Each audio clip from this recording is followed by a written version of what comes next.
আজকে আমি দেখাবো কিভাবে ভিক্টর ডিজিটাল আর্থ টেস্টার দিয়ে আর্থিংয়ের রেজিস্ট্যান্স পরিমাপ করতে হয়। এই যে সবুজ রঙের কেবলটি দেখতে পাচ্ছেন, এটি লাগাতে হবে কমনে। যেখানে কমন লেখা আছে, এই যে দেখতে পাচ্ছেন এতে আর্থ বোঝায়, COM। এখানে সবুজ রঙের কেবলটি সংযোগ দিতে হবে।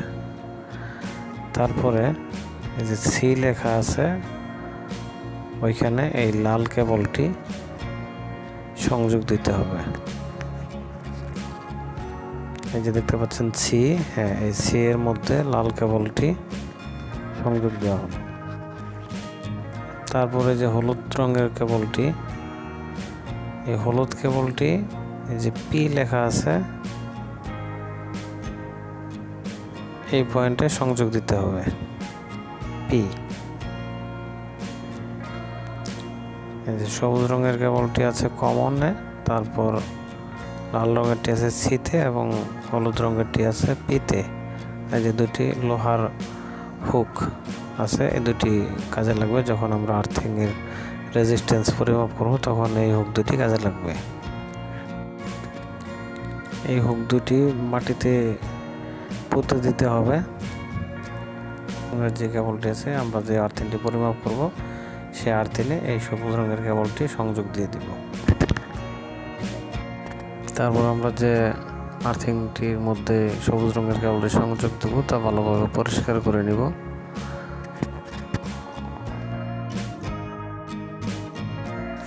এখন এই যে লাল রঙের কেবলটি সংযোগ দেওয়ার জন্য লোহার হুকটি মাটিতে পুঁতে দিচ্ছি এবং এর মধ্যে লাল রঙের কেবলটি ক্লিপের সাহায্যে সংযোগ দিয়ে দিব। এই যে আমরা লাল রঙের ক্লিপটি এই লোহার হুকে সংযোগ দিয়ে দিলাম।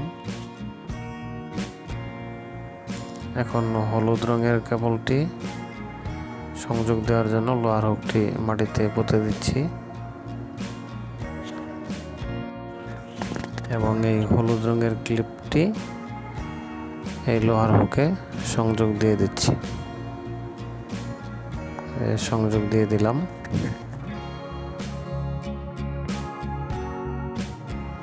এখন আমরা এই সবুজ রঙের কেবলটি আর্থিংয়ের সাথে সংযোগ দিয়ে দিব।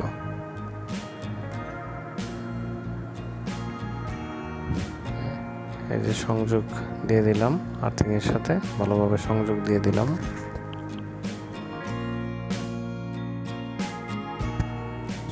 এরপর আমরা এই যে 20 ohms সিলেক্ট করে পাওয়ার বাটনে চাপ দিব। পাওয়ার বাটন চাপ দেওয়ার পর কিছুক্ষণ পর আমাদের আর্থিংয়ের রেজিস্ট্যান্সই শো করবে। এই যে আমাদের রেজিস্ট্যান্স 11.50, এটি আমাদের আর্থিংয়ের রেজিস্ট্যান্স।